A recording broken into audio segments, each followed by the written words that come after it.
Que hacer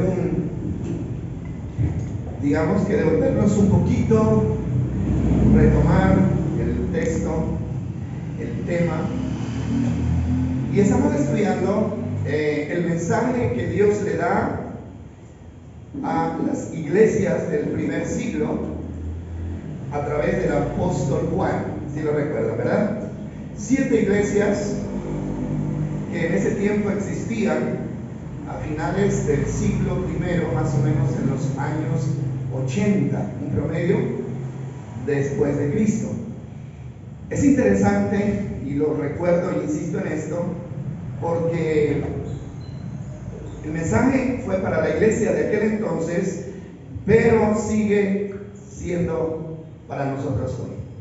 Y vamos a ir al capítulo 3 de Apocalipsis, capítulo 3, versículo 1. Pídale al Espíritu Santo, diga al Espíritu Santo: yo quiero esta mañana ser alimentado con tu palabra.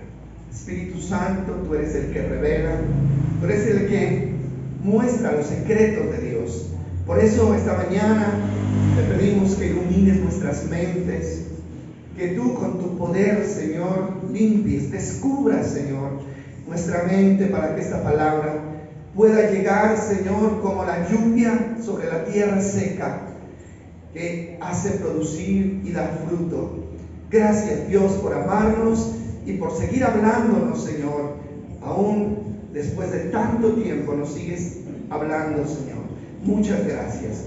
Vamos entonces a leer. Y dice así, escribe esta carta al ángel de la iglesia de Sardis. Así se llama la iglesia, ¿no? La iglesia de Sardis.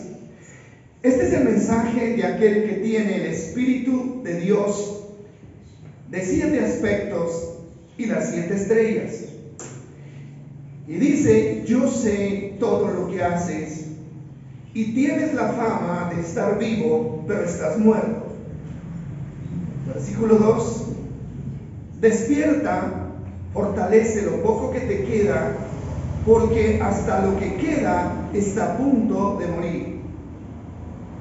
Veo que tus acciones no cumplen con los requisitos de mi Dios. Versículo 3 dice: vuelve a lo que escuchaste y creíste al principio, y reténlo con firmeza. Arrepiéntete y regresa a mí. Si no despiertas, vendré a ti de repente, cuando menos lo esperes, como lo hace un ladrón. Sin embargo, hay algunos en la iglesia de Sardis que no se han manchado la ropa con maldad. Ellos caminarán conmigo vestidos de blanco, porque son dignos. Y finaliza el mensaje en el versículo 5 diciendo: todos los que salgan vencedores serán vestidos de blanco.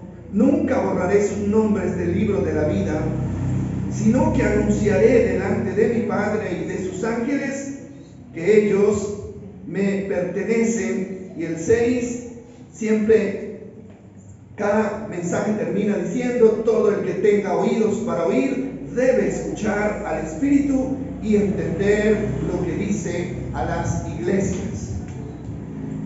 Bueno,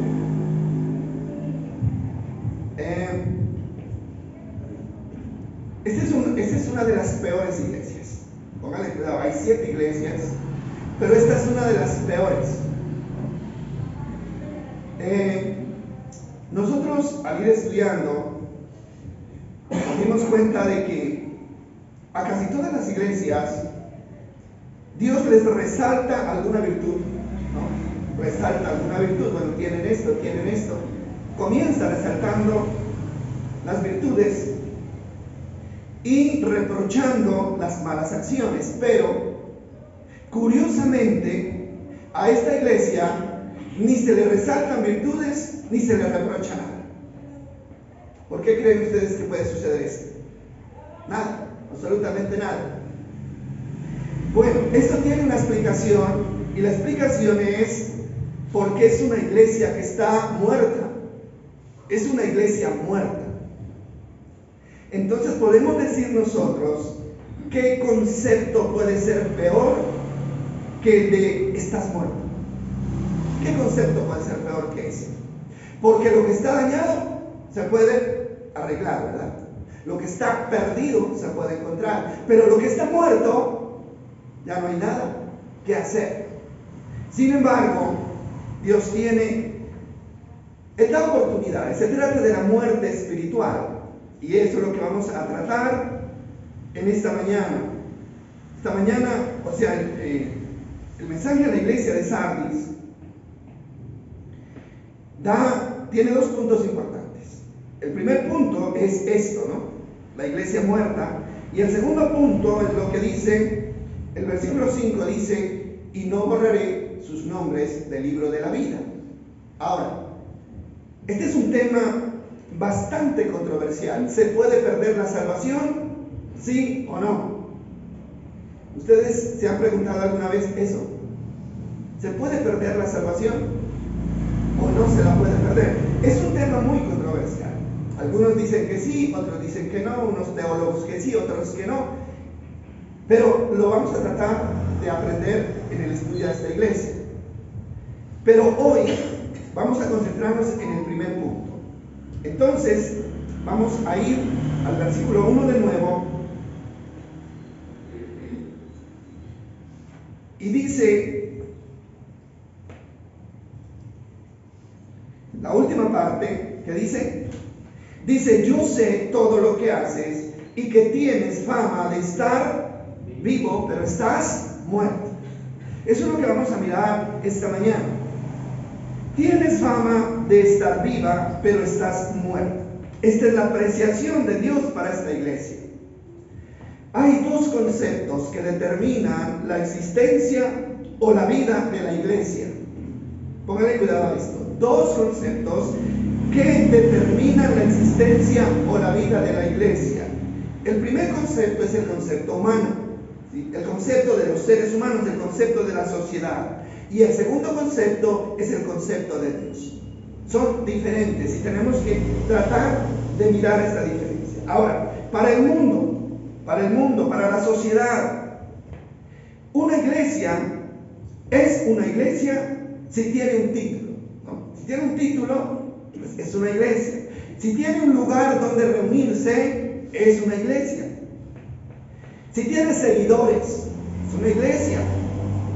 Si tiene una personería jurídica, que lo debe tener, pues es una iglesia. Y finalmente debe tener un pastor. Si tienen todos estos requisitos, entonces para el mundo es una iglesia. ¿Cierto que sí? Bueno, y la gente dice, en fulana parte abrieron una iglesia. ¿Se han escuchado ustedes? O si le preguntan a alguien, ¿y dónde queda la iglesia? Entonces alguien dice, no, yo he visto una iglesia allá, en tal dirección. ¿Por qué? Porque el concepto del mundo es un concepto físico. Es un concepto de lo que se ve. Cuando la gente pasa por aquí, ¿cierto? Y miran hacia acá, ¿qué dicen?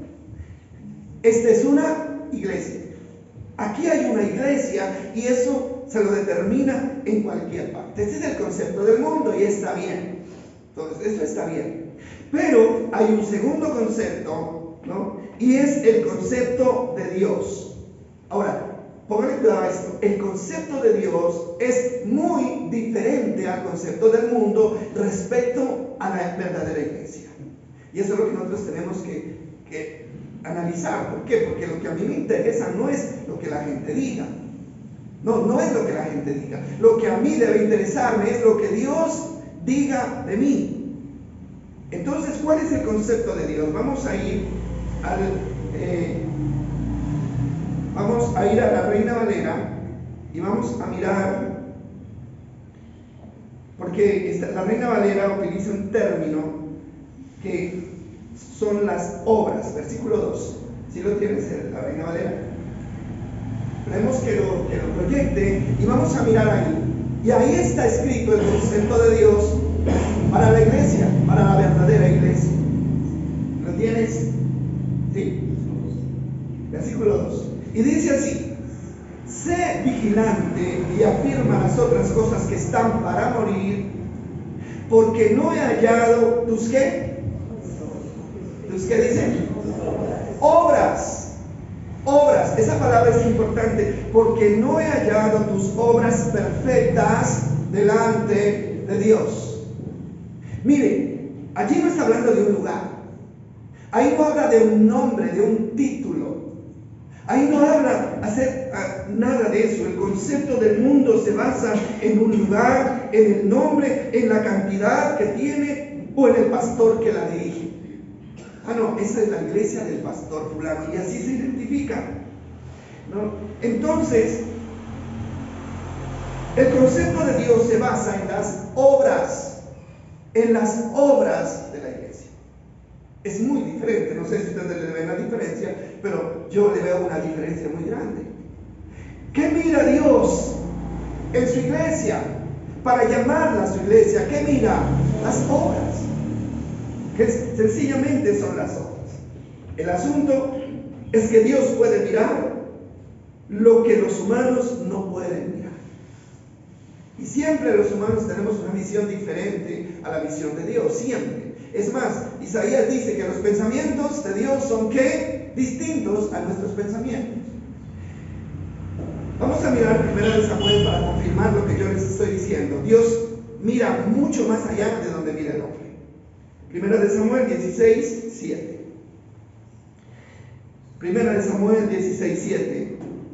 Es un pasaje conocido.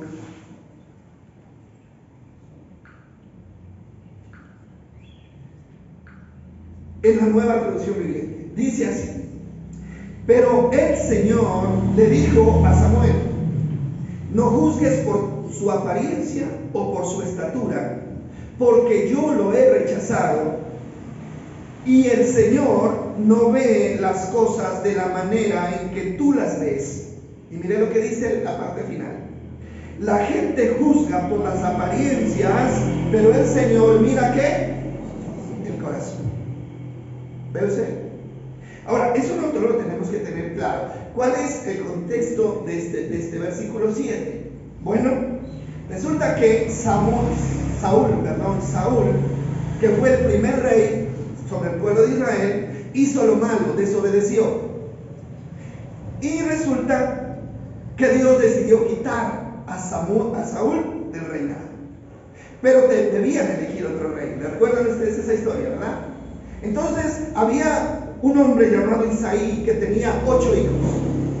8 hijos, 7 de ellos eran hijos que se habían criado como príncipes, ¿no? Y eran hermosos, y eran altos, muy distinguidos los muchachos. 7. Entonces Dios le dice a Samuel: ve a la casa de Isaí, porque yo voy a elegir a un rey para Israel. Entonces va a la casa de Isaí. Isaí comienza a mostrarle a sus hijos, desde el más bonito, desde el más grande en adelante, ¿no? Y el versículo 6 que dice, para que tengan una idea de la historia, el versículo 6 dice: cuando llegaron, el mismo Samuel se fijó en Eliab, que era el hijo mayor, y pensó seguramente: este es el ungido del Señor. Pero ¿qué pasó? No era, ¿no?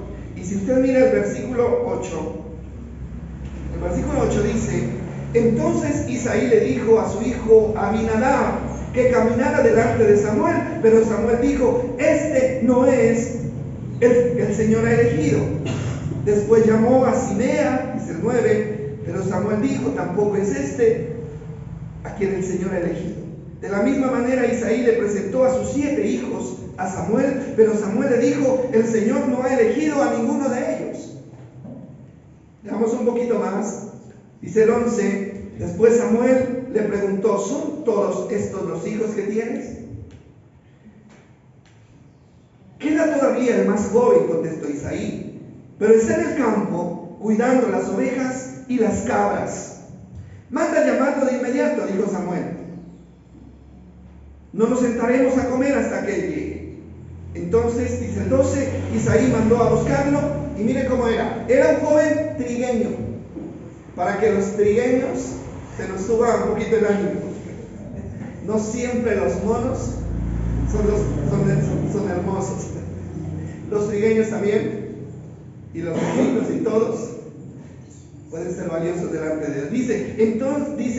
Era un joven trigueño y apuesto y de hermosos ojos, y el Señor le dijo, este es ungido. Ahora, ¿qué es lo importante acá? Que se cumple lo que la palabra del Señor dice, que Dios mira más allá de lo que mira el hombre. Miren, Isaí era un padre discriminador. ¿Sí? ¿Por qué? Porque Dios le dijo, Samuel le dijo, reúneme a todos tus hijos, y él reunió a los 7, y al pobre David ni siquiera lo hizo cuenta. No lo hizo cuenta, ¿no? ¿Por qué? Porque era trigueño, mientras que los otros eran imponentes y apuestos. Aunque ahí dice que era hermoso, ¿no? Pero era hermoso por los ojos. Ya lo que tenía ojos hermosos, que era tierno, no era tan alto, ¿sí? Entonces, estaba por allá cuidando las ovejas en el monte. No, no sirve sino para cuidar ovejas por allá. Pero Dios dice que tenía planes para David. Y cuando lo ve, este es, y desechó a todos los demás. ¿Por qué? Porque inclusive Samuel se equivocó y dijo, este grandote, este es. Y el Señor le dijo, no. ¿Sabe por qué? Porque David era un hombre humilde. Era un hombre íntegro, era un hombre que tenía un corazón hermoso. Tal vez no puede haber sido tan hermoso físicamente, pero era hermoso de corazón. Y a Dios ¿qué le interesa? ¿La hermosura física? No. La Biblia dice que nosotros somos como la flor del campo. Dice que en un momento estamos hermosos y florecidos, pero cuando pasa el tiempo nos marchitamos y nos vamos secando. Pero lo de adentro permanece.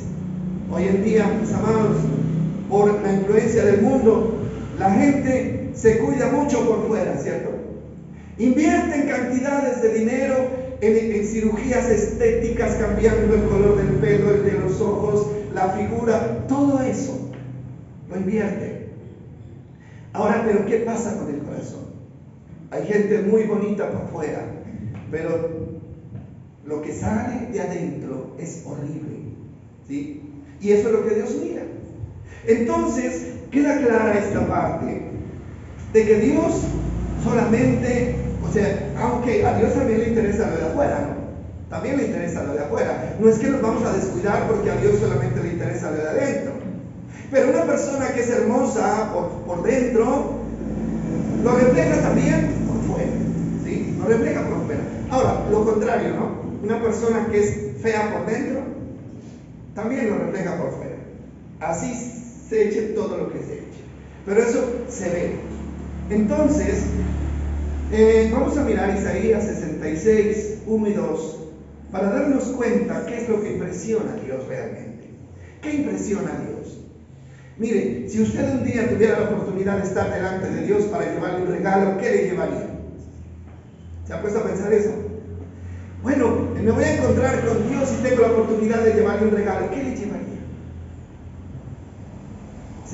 Pues no sé, yo escogería lo mejor y vendería todo, ¿no? Y reuniría todo pensando en llevarle lo más costoso, lo más fino. Pero mire lo que dice Isaías, porque Isaías habla de lo que realmente le interesa a Dios. Isaías capítulo 66. Versículo 1. Bueno, me enredo un poquito con este aparato. Bueno, vamos leyéndolo allá. ¿Sí lo tienes? Dice así, esto dice el Señor del cielo. Dice, el cielo es mi trono. Lean conmigo porque no puedo ver. Y la tierra el estrado de mis pies. ¿Podrían acaso construirme un templo tan bueno como este? ¿Podrían construirme un lugar de descanso así? Leamos el siguiente. Dice, con mis manos hice tanto el cielo como la tierra, son míos. Con todo lo que hay en ellos, yo el Señor he hablado. Bendeciré, oiga bien esto, bendeciré, y la Reina Valera dice, miraré a los que tienen un corazón humilde y arrepentido, y a los que tiemblan, ¿cómo dice? A los que tiemblan frente a mi palabra, ¿no? Entonces, nos damos cuenta que a Dios no se lo puede impresionar con nada material. La pregunta que les hacía, ¿no? Si usted tuviera la oportunidad de llevarle un regalo a Dios, ¿qué le llevaría? Ah, no, llevémosle oro, ¿no? Llevémosle oro, lo más fino. Pero el Señor dice, si yo creé todas estas cosas, yo las creé, y antes de que ustedes las tuvieran, eran mías. Yo hice los cielos, hice la tierra, yo hice todo lo que hay en los cielos y todo lo que hay en la tierra. Dice, ¿qué me puede impresionar? Si todo eso yo lo hice, ¿qué me puede impresionar? Hermano, y hoy la gente cree que puede impresionar a Dios con cosas materiales, ¿no? Por ejemplo, ahí habla de un templo, ¿no? Habla de un templo. ¿Qué es lo que las iglesias hoy en día buscan hacer? Buscan los mejores templos, ¿no? Los templos más lujosos. ¿Por qué? Porque creen que con eso van a impresionar a Dios. El lujo, el brillo, el espectáculo. Pero el Señor dice, ¿alguien podrá construir algo más hermoso que lo que yo construí? Nadie, absolutamente nadie. Así los templos pueden tener sillas de oro, no lo van a impresionar. ¿Por qué? Porque Él es dueño de todas esas cosas. Las cosas materiales impresionan a ¿quiénes? A los seres humanos. Uy, qué bonito, ¿no es cierto? Qué hermoso. No, ahí está la presencia de Dios.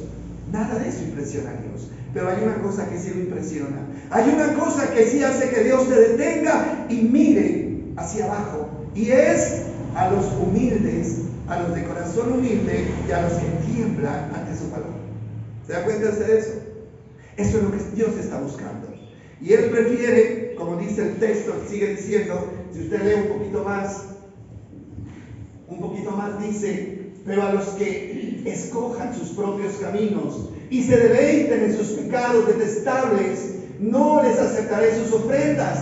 Juan dice, cuando tales personas sacrifiquen un toro, no será más aceptable que un sacrificio humano.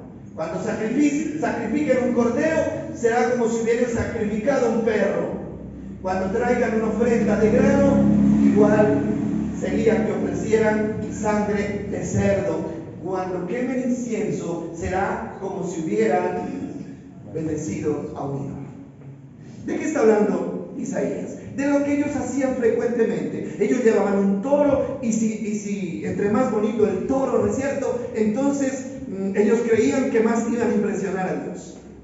Y decían, pero una persona que no tiene humildad, una persona que no respeta la palabra, que no le da valor a la palabra, puede llevar lo que lleve. Y dice, si traen un sacrificio, para mí sería como si sacrificaran un perro, que era un animal que no se podía sacrificar ni llevar al altar de Dios, ¿no? O dice, o como si llevaran sangre de cerdo, era la peor abominación que se podía llevar. Entonces, ¿qué es lo que busca el Señor? Nada material para Él. ¿Cómo lo puedo impresionar? ¿Qué le puedo llevar si Él es dueño de todo? Si usted quiere agradar a Dios y hacer que Dios se detenga y ponga su mirada en usted, hágalo con humildad. ¿Qué es la humildad? La humildad o un corazón humilde es el que reconoce su continua necesidad de Dios. Esa es humildad.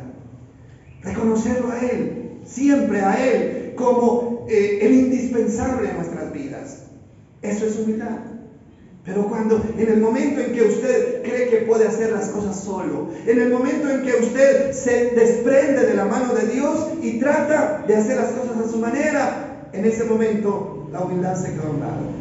Y lo segundo que dice es el que tiembla frente a mi palabra. ¿Eso qué significa? El que le da valor a mi palabra, el que le tiene temor a mi palabra. Entonces nos damos cuenta de eso. Ahora, si volvemos a lo de la iglesia, volvamos a Apocalipsis de nuevo, por favor. Y vamos a mirar que esta iglesia que estamos estudiando, Apocalipsis capítulo 3, versículo 1, esta iglesia tenía un problema. Y el problema era que estaba, ¿qué? Muerta. ¿Por qué? Sencillamente, las obras de esta iglesia, óigame bien, las obras de cada uno de ellos. ¿Por qué? Porque aquí las obras de todos cuentan, ¿no?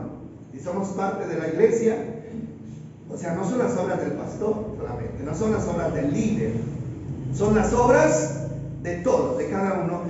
Y las obras de esta iglesia, ¿no?, demostraban que era una iglesia que no había nacido de nuevo. No había nacido. Pero no le podía llamar iglesia entonces. La llamaban iglesia frente al mundo, ¿no? Frente al concepto del mundo. El mundo, o sea, existía como una figura humana, por eso el mundo la reconocía. Pero delante de Dios hay otro concepto.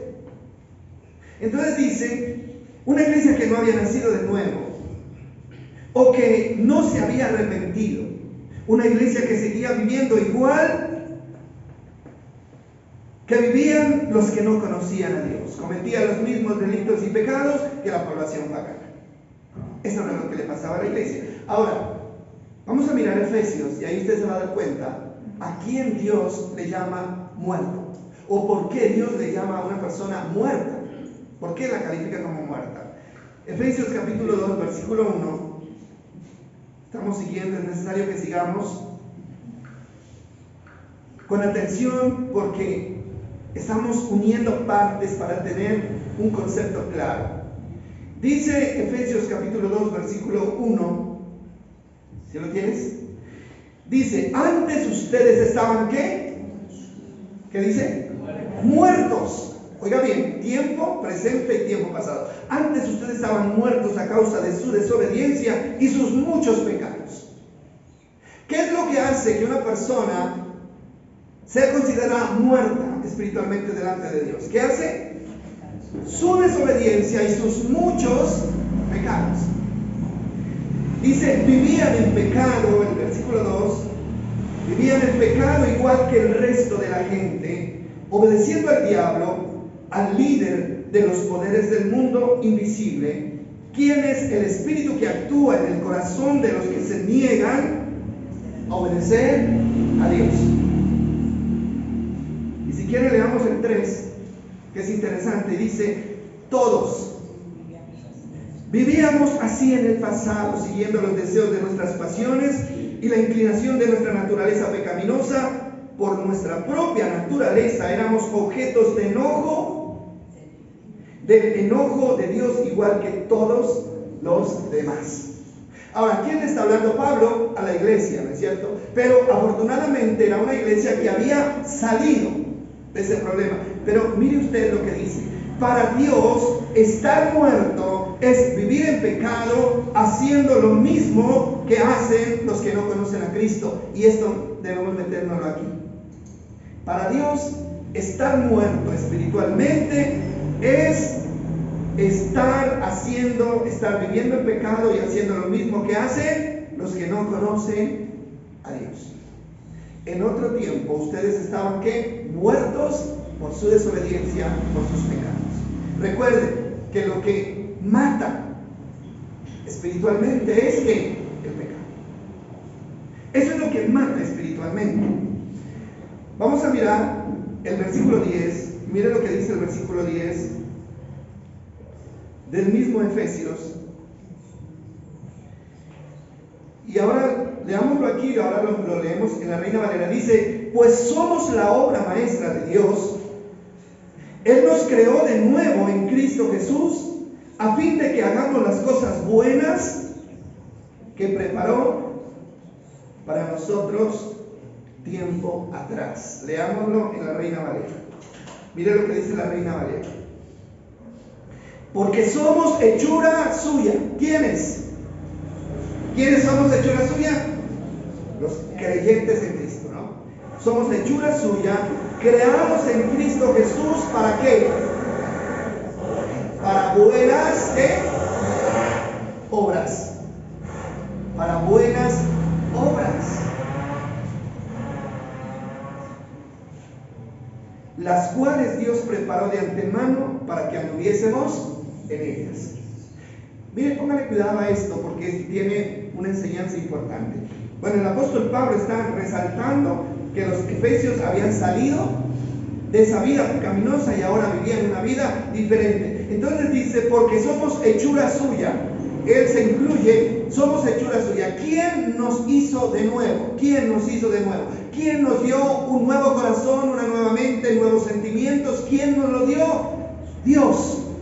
Él nos dio una nueva vida. Nacimos de nuevo en Cristo Jesús. Listo. Pero Él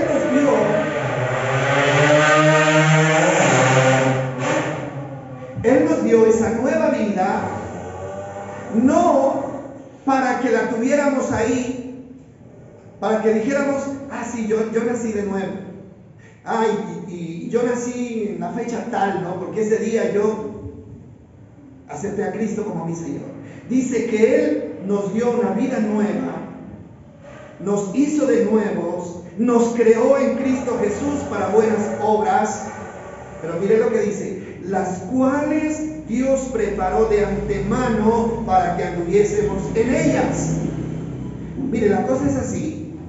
Dios nos permite nacer de nuevo en Cristo Jesús. Somos una nueva criatura en Cristo Jesús y al mismo tiempo Él nos marca las pautas de lo que debemos seguir haciendo en esta nueva vida. ¿Sí me va a entender? ¿Sí? Ahora, usted no nace de nuevo y puede seguir haciendo lo que usted quiera. No. Porque eso es lo que el creyente promedio hoy cree. O sea, yo nazco de nuevo, recibo a Cristo, me sigo congregando, pero sigo haciendo lo que a mí me conviene, lo que yo quiero. No, dice, nacimos de nuevo, nos dio una nueva vida, pero al mismo tiempo nos instruyó y nos dio un manual de obras que debíamos hacer. En ese caso, parecido a la iglesia, sería que el que sigue haciendo lo que quiere, le da la gana, pues nunca nació de nuevo. Nunca nació de nuevo. En el caso de la iglesia no sería iglesia. Sí, por eso, porque estaba muerta, ¿sí? Ahora, pero aquí el problema es que hay un engaño. ¿Y el engaño cuál es? Que hay muchas iglesias y muchas personas perteneciendo a iglesias que creen que son la iglesia de Cristo porque tienen una fama humana, pero que delante de Dios no existe. Y eso es lo que nosotros tenemos que entender. ¿Por qué? Porque, o sea, para pertenecer a una iglesia que tiene fama de que está viva pero está muerta, es mejor quedarse en el mundo. Es mejor quedarse en el mundo porque nos va a ir igual al fin y al cabo. Nos va a ir igual que les va a ir a los que nunca se acercaron a una iglesia. Les va a ir igual. Entonces, miren lo que dice así: somos hechura suya para que andemos en buenas obras, las cuales Dios preparó de antemano. ¿Qué quiere decir eso? Usted ya pertenece a la familia de Cristo. Tenga, este es el manual de vida para usted. Tenga, estudie, conózcalo, obedézcalo. ¿Y cuál es el manual? Bueno, ahí está en la Biblia, ¿no? La Biblia es el manual. Por eso es tan importante que la palabra de Dios para nosotros sea lo más grande que tenemos. Y yo siempre he dicho, la Biblia para el cristiano es como el mapa de una persona que se mete a la selva, ¿sí? Una persona se mete a la selva y corre el peligro ¿de qué? De perderse y nunca salir de ahí. ¿Qué es lo más inteligente? Llevarse un mapa. Si se le pierde el mapa, está fregado. Puede que nunca salga de ahí, pero el mapa lo guía. Lo mismo pasa con nosotros. El Señor dice, listo, yo lo saqué del mundo de las tinieblas al reino de la luz, pero para que sigan en ese reino de luz, ustedes tienen que echarle mano a este manual de vida, obras que yo preparé para que ustedes caminen en ellas. Hermano, pero si no conocemos qué es lo que Dios preparó para nosotros, no vamos a andar ahí. Ese es el verdadero cristianismo. Ese es el verdadero cristianismo. Y así nosotros tenemos que asumirlo. Entonces, el que se ha convertido a Cristo y ha sido hecho de nuevo por Dios, lo ha hecho para hacer las cosas buenas, las cosas que Él mismo preparó. Hay dos cosas que caracterizan al cristiano mundano. Dos cosas caracterizan al cristiano mundano, ¿no? Una, y de esa depende la otra. El cristiano mundano sigue la corriente del mundo, ¿no? Aquí lo dice, ¿no? Vamos a mirar lo que dice acá. Ya lo leímos. Dice el versículo 2: en los cuales anduviste en otro tiempo siguiendo la corriente de este mundo, conforme al príncipe de la potestad del aire, el espíritu que ahora opera en los hijos de desobediencia. Esto es fuerte, hermano, porque nos desafía a tomar una decisión. O caminamos con Dios o caminamos con el mundo. Pero no se puede caminar con Dios unas cuadras y luego caminar con el mundo otras cuadras. No se puede. Y es bueno tener claro esto. ¿Por qué? Porque cuando Dios nos desafía de esa manera, o sea, nosotros nos obliga a tomar una decisión. Y miren lo que dice ahí. Entonces, lo que yo les decía, un creyente mundano es el que todavía sigue la corriente de este mundo, haciendo lo mismo que hacen los incrédulos. Y eso es lo que dice acá. Antes seguíamos la corriente del mundo y hacíamos lo mismo que hacen los demás. Antes, eso tiene que ser tiempo que pasado para nosotros. Disculpa, o sea, en los cuales lo hice en otro tiempo, ese otro tiempo todavía no era cristiano. Pero está hablando a los que ya son cristianos.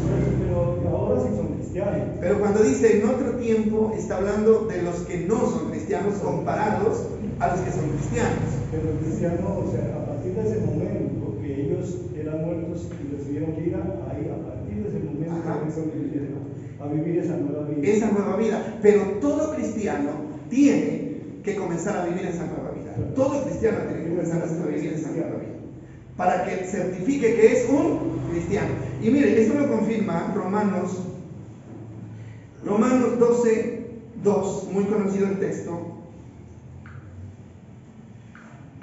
Y esta sí leámosla en la Nueva Traducción. Dice: no imiten. ¿A quién le habla Dios? A la iglesia. No imiten las conductas ni las costumbres de este mundo. No es claro para nosotros. ¿Qué significa eso? Cuando dice no imiten, quiere decir no hagan lo que los otros que no conocen a Dios hacen. No lo hagan. ¿Por qué? Porque lo que ellos hacen, lo hacen porque no tienen dirección divina. Pero ustedes ya tienen una nueva forma de vida en la que tienen que permanecer y en la que tienen que insistir. Y no imiten las conductas ni las costumbres de este mundo, más bien dejen que Dios los transforme en personas que nuevas. ¿Cómo somos transformados en personas nuevas? Cuando dejamos de hacer lo que hacíamos antes de ser personas nuevas. Entonces dice, al cambiarles la manera de ¿qué? De pensar. O sea, ¿dónde está el problema? ¿Dónde está el problema de que la gente no quiere cambiar? ¿Dónde radica el problema? ¿Dónde? En la mente. En la mente. Dice, deje que Él les cambie la manera de pensar. ¿Cuál es la manera de pensar de la iglesia? Muchos de los que son. No, es que no debemos ser fanáticos. ¿Por qué? Porque le llaman fanatismo, ¿no?, a consagrarse y a vivir una vida conforme a lo que Dios manda en su palabra. Y hay una manera de pensar. Cada persona tiene su propia manera de pensar. Por ejemplo, la Biblia dice, amen a sus enemigos, ¿no? ¿Lo dice el Señor o no lo dice? Es para nosotros. Amen a sus enemigos. Si tu enemigo tiene hambre, dale de comer. Si tu enemigo tiene sed, dale de beber, ¿no? Y si te maldice, bendícelo. Y si, te da en la mejilla derecha, colócale la otra. ¿Qué dice el creyente promedio? Eso no se puede hacer. No, eso no se puede hacer. Es que la Biblia no habla literal. Es que la Biblia esto, es que la Biblia lo otro. No, y es que ¿cómo voy a amar al que me ha hecho tanto daño? ¿Qué estamos haciendo ahí? Ya estamos colocando por encima del concepto bíblico nuestra propia manera de ¿qué? De pensar. Es que yo pienso que las cosas sí se pueden hacer, pero así y así. Hermano, nosotros como hijos de Dios que hemos entregado nuestra vida y lo hemos recibido como el Señor de nuestra vida, no tenemos derecho, óigame bien, a pensar por nuestra propia cuenta. No tenemos derecho. Tenemos que acomodarnos a lo que Dios dice en su palabra. Así a usted no le cuadre, así no le convenga, así no le guste, pero por algo se metió y le dijo al Señor: tú eres el dueño de mi vida y voy a hacer lo que tú mandes que yo haga. No sé si ustedes tengan otra explicación, pero eso es lo que yo entiendo. Por eso él dice: ustedes fueron creados para buenas obras, para buenas obras. Y eso no da espacio para las malas.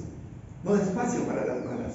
Entonces, lo que él está diciendo acá: cambien de manera de pensar y adapten su manera de pensar a lo que Dios tiene para nosotros. El apóstol Pablo dice: nosotros tenemos la mente de Cristo, dice, ¿no? ¿Sí lo han leído?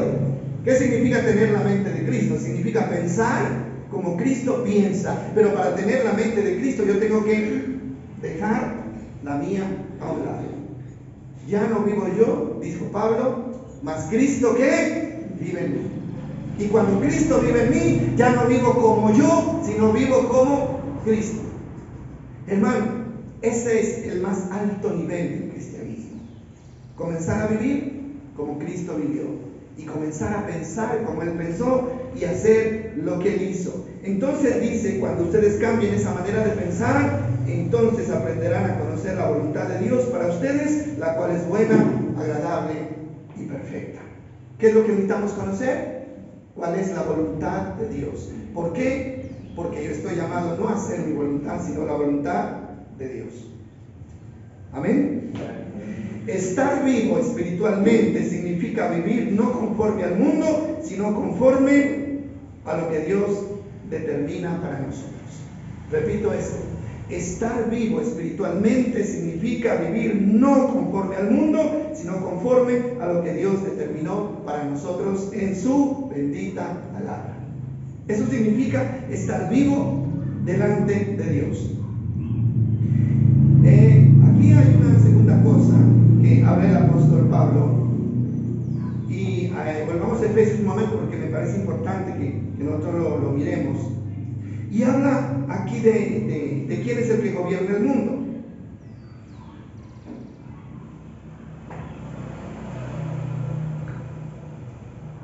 ¿Quién está gobernando el mundo? Efesios 2, estamos leyendo Efesios 2. Y miren lo que dice el versículo 2: vivían en pecado igual que el resto de la gente, obedeciendo al diablo, oiga bien, obedeciendo al diablo, al líder de los poderes del mundo invisible, quien es el espíritu que actúa en el corazón de los que se niegan a obedecer a Dios. Hermano, esto es más complicado todavía. Es más complicado, porque está hablando de ¿qué? Está hablando de la influencia diabólica sobre la vida de los seres humanos. Entonces, mire, yo quiero decirle una cosa, hermano. Yo no sé si estoy exagerando, si me equivoco, pero es lo que yo pienso.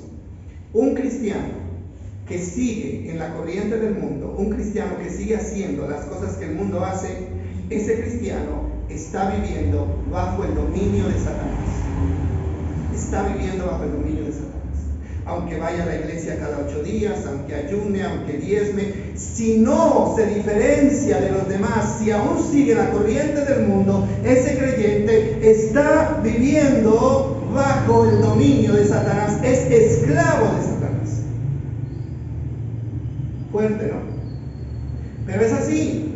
Ahora, nosotros estamos estudiando los viernes guerra espiritual. Y dentro de este tema de la guerra espiritual, hay mucho engaño para la gente, mucho engaño. ¿Sabe que a la iglesia se le ha enseñado que la guerra espiritual, o sea, que al diablo se lo ataca? Bueno, ya lo hemos dicho varias veces, ¿no? Como siempre lo hacen. Enciérrense en un lugar, ¿no es cierto? Comiencen a marchar y a gritar y a insultar al diablo y a mandarlo al infierno y a sacarlo y a volverlo a mandar más abajo. son unas griterías impresionantes. A eso le llama guerra espiritual, y lo patean y lo cachetean y le dan puños y patadas, ¿no es cierto? Y después descansan, ¿no? Se cierra el periodo de liberación y descansa. Ya, el diablo está totalmente apaleado. Pero lo que decimos que a los 8 días el diablo vuelve y se para con más fuerza. Y si hacen culto todos los días lo tienen que sacar y todos los días lo tienen que golpear. Eso es un engaño. ¿Por qué? Porque la Biblia es clara y dice que el enemigo nos gana la batalla a nosotros. Eso lo estudiamos el viernes. El enemigo me gana la batalla a mí. El enemigo me reduce. Es cuando me impulsa a cometer un pecado. No es cuando me posee, ¿no? Porque a la gente le da miedo de la posesión diabólica. Uy, qué miedo, ¿no? Que me posea el diablo y que yo también sea a caminar por las paredes, ¿no es cierto? Y hablar con otra voz y echar espuma por la boca. No, qué miedo. Eso no va a suceder. De verdad que eso no puede suceder. Eso no va a suceder. Sobre todo con el creyente, ¿no? Pero ¿cómo actúa el diablo? ¿Cómo me ataca a mí? ¿Cómo busca destruirme? ¿Sabe cómo busca destruirme? Empujándome a la desobediencia. Porque él sabe que la desobediencia va a traer maldición a mi vida. Y la desobediencia va a romper mi relación con Dios. Y la desobediencia va a traer consecuencias nefastas a mi vida. Y el propósito del diablo desde el principio hasta el final es ponerle la zancadilla a usted. Es ponerle la trampa. Como lo hizo con ¿quién? Con Adán y Eva. ¿Se acuerdan ustedes? ¿Qué hizo con Adán y Eva? ¿No? Él nunca trató de poseerlo. La serpiente nunca intentó enredarse en el cuello de Eva. ¿Sí?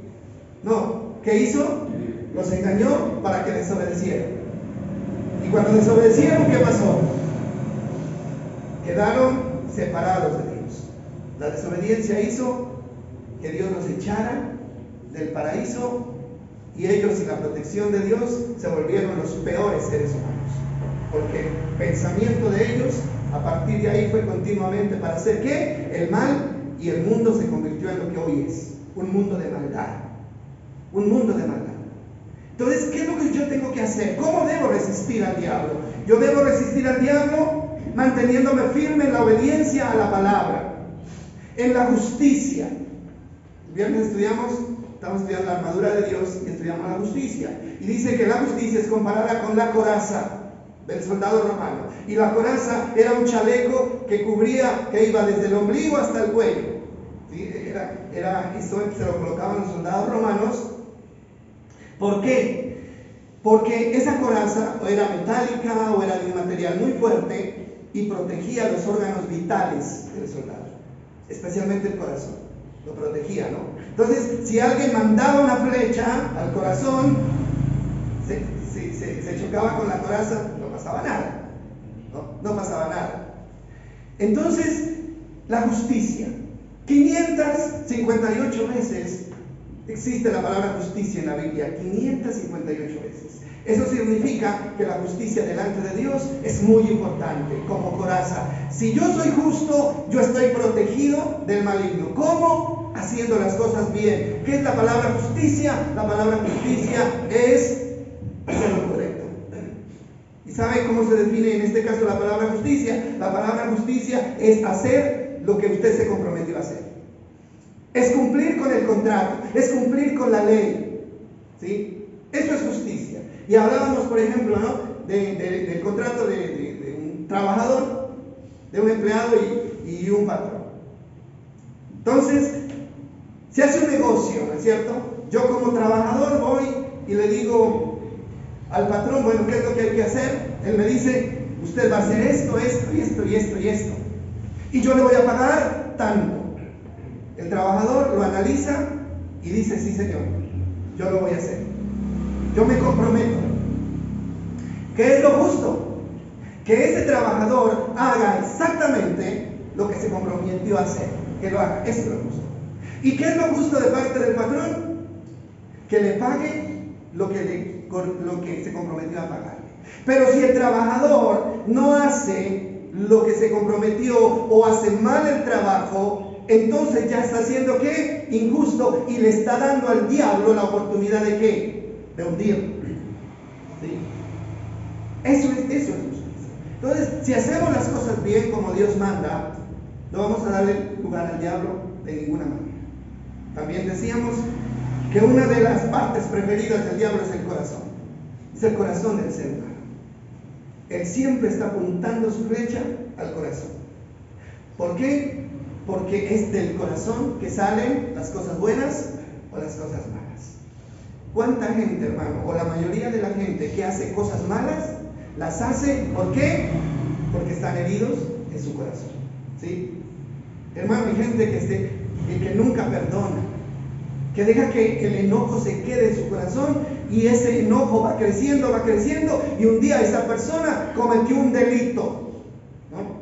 Y la gente dice, pero ¿cómo cometió semejante delito esta persona? Si era una persona calmada, si era una persona que no hacía nada, no decía nada. Hermano, su corazón estaba lastimado, se acumuló tanto dolor ahí, que un día tuvo el valor de coger un arma y matar a su ofensor. El enemigo, ¿qué hizo? Logró impactar su corazón. Los resentimientos, ¿dónde se guardan los resentimientos? En el corazón, ¿sí?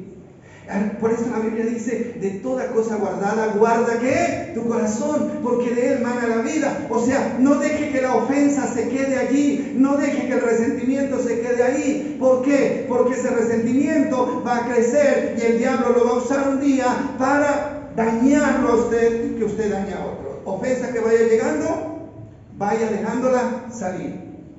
¿Cómo la dejamos salir? ¿Cómo se deja salir una ofensa?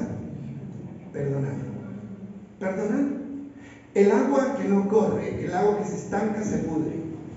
Y ahí no hay vida. Ahí no hay vida. Entonces todo tiene que ir saliendo. A veces, hermanos, se nos quedan en la mente una palabra. Es que me dijo que yo no sé qué, y aquí se me quedó, y cada que lo veo lo recuerdo, ¿no es cierto? Hermano, estancada, agua estancada, podrida, que no tiene salida. Hermano, ¿por qué las aguas que corren son aguas que producen vida? Porque corren. Entonces, hermano, ¿quién está ganando cuando perdonamos? No está ganando el que recibe el perdón. ¿Estoy ganando quién? Yo, que lo estoy dando. Y es tan duro, ¿no? Por eso el Señor dice, en esta nueva vida ustedes están llamados ¿a qué? A perdonar. Perdonen a todos los que les han ofendido. Entonces,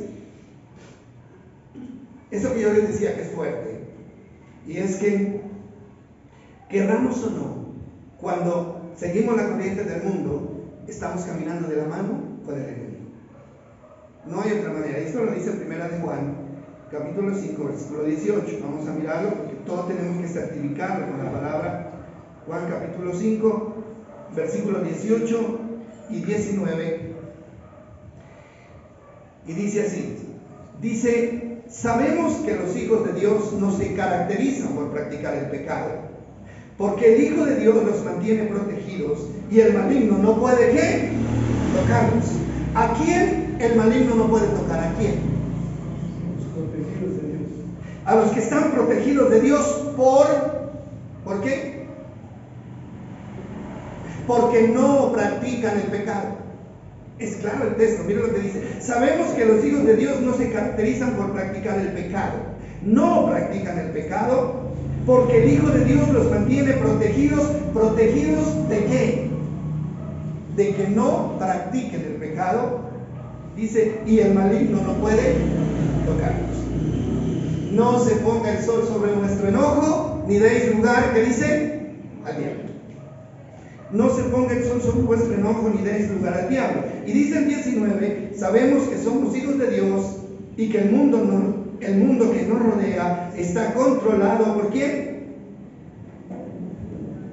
Por el maligno. El mundo está controlado por el maligno. Si yo me salgo del mundo de la luz, del reino de la luz, y me voy a caminar al reino de las tinieblas, entonces, ¿bajo qué control estoy allá? ¿Bajo el control de quién estoy? Ahí estoy. Sí, esto es claro, mis hermanos. Y esto es muy valioso, hermano, para que lo pongamos en peligro. Es muy valioso para, no, es que yo soy muy maduro espiritualmente. No, a mí no me pasa nada, a mí no me pasa nada. Yo puedo ir a donde quiera y no pasa nada. Hermano, ¿cuánta gente ha quedado atrapada en el pecado simplemente por meterse en el terreno del enemigo? Esa es la verdad. Ahora, cuando Cristo vino como hombre, estoy terminando ya, encontró un pueblo que se autodenominaba el pueblo de Dios. ¿Es así o no es así? ¿Cuál era ese pueblo? Era el pueblo judío. El pueblo judío, ellos se autodenominaban el pueblo de Dios. Tenían una religión muy organizada y muy funcional. Y tenían una religión con mucha fama. Tenían gran fama y tenían un respeto y un reconocimiento muy grande de parte de la sociedad. Estamos hablando de los judíos. Tremendo. Ellos tenían lugares de privilegio en los gobiernos, precisamente en el mismo gobierno romano. Eran tenidos muy en cuenta.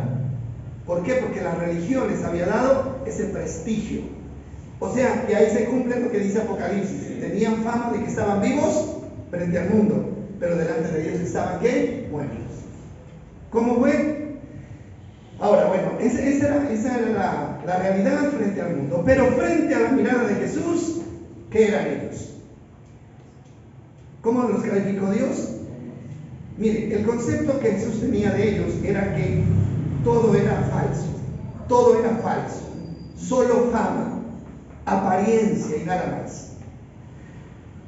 Las palabras favoritas para identificarlos, ¿cuáles fueron? Una palabra favorita de Jesús para identificar a los religiosos de ese tiempo, ¿cuál fue?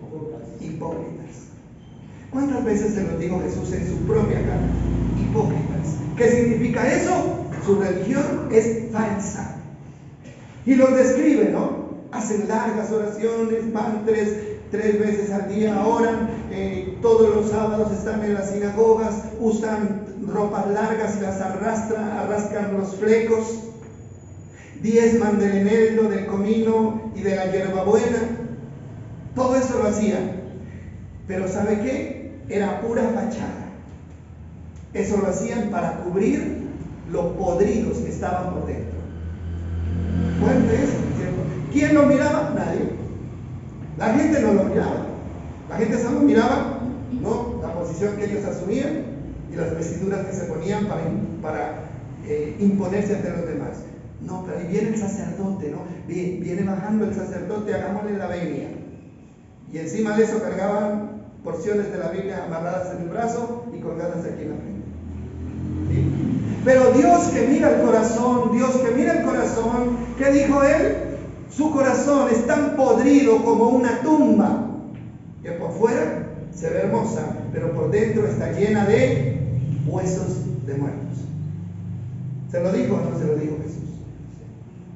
¿Ve usted que el Señor mira no solo lo que mira el hombre? Y eso está escrito en Juan, el Evangelio de Juan, el capítulo 8, versículo 41, Juan 8, 41. Bueno, Juan 8 es un capítulo que muestra un altercado que tuvo Jesús con los fariseos, ¿no? ¿Qué decían los fariseos? Bueno, lo culpaban a Jesús de ser hijo de fornicación, lo culpaban de ser diabólico. Y Jesús decía, no, los diabólicos son ustedes. Miren lo que dice, 41. Dice, no, ustedes imitan a su verdadero padre. Nosotros no somos ilegítimos, dijeron ellos. Respondieron, Dios mismo es nuestro verdadero padre. ¿Quién estaba hablando ahí? Los religiosos, ¿no? Los religiosos. 42. Jesús les dijo, si Dios fuera su padre, ustedes me amarían, porque he venido a ustedes de parte de Dios. No estoy aquí por mi propia cuenta, sino que Él me envió. Versículo 43. Dice, ¿por qué no pueden entender lo que les digo? Es porque ni siquiera toleran oírme. 44. Pues ustedes son hijos de su padre el diablo y les encanta hacer las cosas malvadas que él hace. Él ha sido asesino desde el principio y siempre ha odiado la verdad, porque en él no hay verdad y cuando miente actúa de acuerdo con su naturaleza porque es mentiroso y el padre de la mentira. ¿Sí ven? No solamente la gente creía que ellos eran la iglesia perfecta, ellos se lo habían creído. Ellos se lo creyeron y ese es el problema. Hermano, que cuando no reaccionamos a tiempo, vamos a seguir creyendo que somos cuando realmente no somos. Porque eso se mete acá, eso se mete acá, ¿sí? Y si a usted le han dicho, listo, no hay problema, usted vaya, no se preocupe, viva como pueda, es un proceso y va cambiando poco a poco. Endulzando, dorando, como dicen, ¿no? Dorando la píldora, endulzando, con fábulas. Eso es complicado. ¿Sabe qué, hermano? Nosotros necesitamos que la palabra de Dios nos confronte, así nos duela. Y tenemos que ser llevados, óigame bien, en un proceso donde tengamos que tomar una decisión. Y la decisión es vivir realmente separados del mundo como hijos de Dios, haciéndole caso a lo que Él nos dice y viviendo según las obras que Él ha destinado para nosotros. Entonces aquí es claro, ellos decían somos hijos de Dios porque tenemos una religión, porque tenemos un programa, porque seguimos una liturgia, pero el Señor les dice que pena por las obras de ustedes. Yo no los llamo hijos de Dios, no los reconozco como hijos de Dios, sino como hijos de ¿quién? Del diablo. ¿Por qué eran hijos del diablo? Porque querían matar a Jesús. ¿Y quién es el asesino? ¿Quién es? El diablo. ¿Por qué rechazaban la palabra de Jesús? ¿Y por qué la rechazaban? Porque era la verdad y porque el diablo no le gusta la verdad. Así de sencillo. Conclusión. Toda esta falsedad de la iglesia que lleva a las personas a vivir en un estado, digamos, de creer que están vivos pero están muertos, toda esta falsedad, en parte puede ser el resultado de una enseñanza incompleta. Ahora, yo no culpo solo a los creyentes, no los culpo. Nosotros, los que enseñamos, también tenemos la culpa. Somos responsables delante de Dios. ¿Saben por qué? Porque por miedo a que la gente se vaya, por miedo a que la gente no vuelva más a la iglesia, entonces nosotros estamos, que le digo, alivianando el evangelio, estamos alivianando. Y en eso somos responsables nosotros. Entonces, ¿cuál es una enseñanza incompleta? La enseñanza de un evangelio sin compromiso. Esa es una enseñanza incompleta. Un evangelio sin compromiso. Muchos creen que son salvos por haber hecho una decisión de fe, por haber hecho una oración de 1 minuto. Y yo le digo una cosa, una decisión sin arrepentimiento no va a llevar a nadie al cielo. Una oración o una decisión sin arrepentimiento no va a llevar a nadie al cielo. La oración de aceptar a Cristo tiene que estar seguida de una decisión firme de arrepentirme y comenzar a vivir una vida nueva. Eso es lo que nos convierte en hijos de Dios. Entonces, para ser parte de una iglesia viva y santa, hay que vivir como Dios lo estableció. Y Él lo estableció de una manera clara y salirse de la corriente del mundo. Hermano, no es fácil. Créeme que no es fácil. Pero los desafíos fuertes, esos son los interesantes, ¿verdad?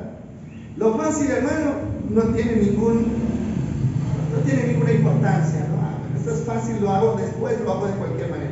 Pero los retos difíciles, esos son los interesantes. ¿Por qué? Porque nos confrontan, porque nos ponen a prueba. Y usted, mi hermano, usted, que Dios lo ha traído aquí esta mañana, usted tiene que aceptar este reto, tiene que aceptarlo.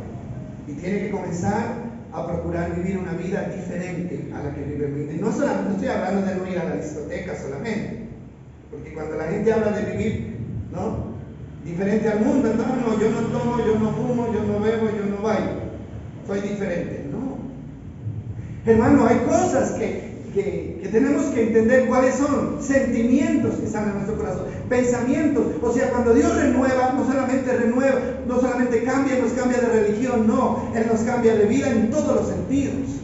Ser justos, ser honestos, ser leales, ser respetuosos, todo eso, nuestra manera de hablar, aún la manera de ver, la manera de mirar a otro, la manera de hablar de otro. El mundo se complace juzgando a los demás, calumniando a los demás, condenando a los demás. Yo no puedo hacer eso, porque eso lo hacen los que están bajo la influencia del enemigo. Yo soy libre de eso. Y como estoy libre, voy a vivir una vida diferente. Dejemos hasta aquí este punto, ¿no? Esto del mensaje a las iglesias tiene mucha tela por cortar. Nos queda pendiente el punto de ¿se puede perder la salvación? Sí o no. Y esto lo vamos a ver la próxima semana, así que por favor no se pierda el estudio. ¿Por qué? Porque esto le interesa. Primero tenemos que saber cómo obtener la salvación y después necesitamos saber si estamos en riesgo de perderla en el camino o después de que yo soy salvo ya no debo preocuparme. Este es un tema muy espinoso, ¿no? Muy controversial, ya lo dije, y yo quiero estudiarlo bien. Es más, ayúdenme ustedes.